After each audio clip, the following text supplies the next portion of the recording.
জাতীয় স্মৃতিসৌধ বাংলাদেশের স্বাধীনতা যুদ্ধে নিহত মুক্তিযোদ্ধা ও নিহত বেসামরিক বাঙালি ও অবাঙালিদের স্মৃতির উদ্দেশ্যে নিবেদিত একটি স্মারক স্থাপনা। এটি সাভারে অবস্থিত। এর নকশা প্রণয়ন করেছেন স্থপতি সৈয়দ মাইনুল হোসেন। এখানে মুক্তিযুদ্ধে নিহতদের 10টি গণকবর রয়েছে। বিদেশি রাষ্ট্রনায়কগণ সরকারিভাবে বাংলাদেশ সফরে আগমন করলে এই স্মৃতিসৌধে শ্রদ্ধা নিবেদন রাষ্ট্রাচারের অন্তর্ভুক্ত।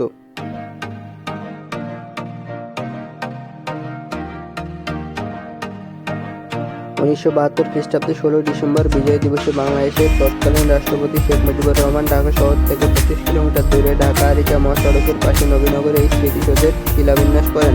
1978 খ্রিস্টাব্দে রাষ্ট্রপতি জিয়াউর রহমান স্মৃতিসৌধটি নির্মাণের উদ্যোগ গ্রহণ করেন এবং নকশা আহ্বান করা হয়।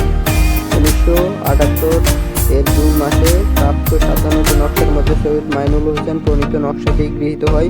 1979 খ্রিস্টাব্দে মূল স্মৃতিসৌধের নির্মাণ কাজ শুরু হয় এবং 1982 খ্রিস্টাব্দে বিজয় দিবসের অল্প পূর্বে সমাপ্ত হয়।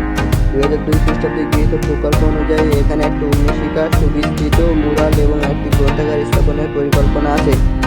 বাংলাদেশ সফরকারী বিদেশি রাষ্ট্রপ্রধানগণ নিজ হাতে এখানে স্মারক বৃক্ষরোপণ করে থাকেন। স্মৃতিসৌধের মিনার ব্যতীত প্রকল্পটির মঠ পরিকল্পনা ও নৈসর্গিক পরিকল্পনা সহ অন্য সকল নির্মাণ কাজের স্থাপত্য নকশা প্রণয়ন করেন গণপ্রজাতন্ত্রী বাংলাদেশ সরকারের স্থাপত্য অধিদপ্তর।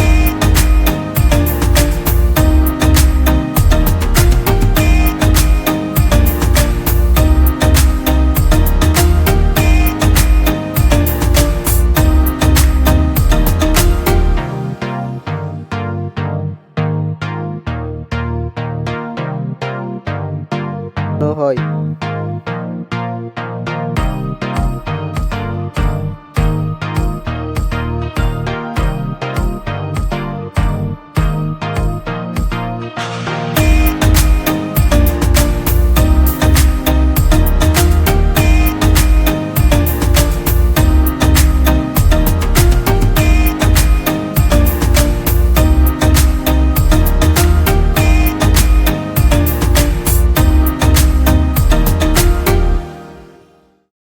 স্মৃতিসৌধের 3 দিক ঘিরে রয়েছে কৃত্রিম লেক, আর তার পাশাপাশি সবুজের সমারোহ একে আরও আকর্ষণীয় করে তুলেছে। শুধু স্মৃতিসৌধ এবং এর প্রাঙ্গণের আয়তন 84 একর এবং এই স্মৃতিসৌধ ঘিরে আছে আরও 24 একর জায়গা। স্মৃতিসৌধকে পরিবেষ্টনকারী পুরো জায়গাটি সবুজ গাছপালায় পরিপূর্ণ। যেভাবে যাবেন, আগে ঢাকা থেকে স্মৃতিসৌধে সরাসরি যাওয়ার জন্য খুব ভালো ব্যবস্থা রয়েছে। সম্প্রতি চালু হয়েছে বিআরটিসি বাস সার্ভিস, যা মতিঝিল, গুলিস্তান, শাহবাগ, ফার্মগেট, আসাদ গেট, শ্যামলী, গাবতলী, সাভার হয়ে স্মৃতিসৌধে যায় এবং একই রুটে হানিফ মেট্রো সার্ভিস ও নন্দন সুপারবাস চলাচল করে।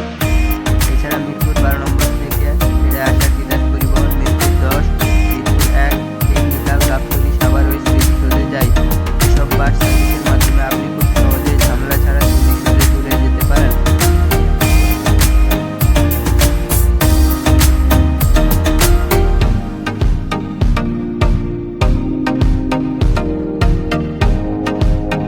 সময়সূচি: সকাল 9টা থেকে সন্ধ্যা 6টা পর্যন্ত দর্শকদের জন্য উন্মুক্ত থাকে। বিশেষ দিন স্বাধীনতা দিবস, বিজয় দিবস, ঈদ, পূজা ও পয়লা বৈশাখে ব্যাপক ভিড় হয় এখানে আরও রয়েছে বিভিন্ন সময় বাংলাদেশ সফরে আসা অন্যান্য দেশের রাষ্ট্রপ্রধানগণের নিজ হাতে লাগানো বৃক্ষরাজি।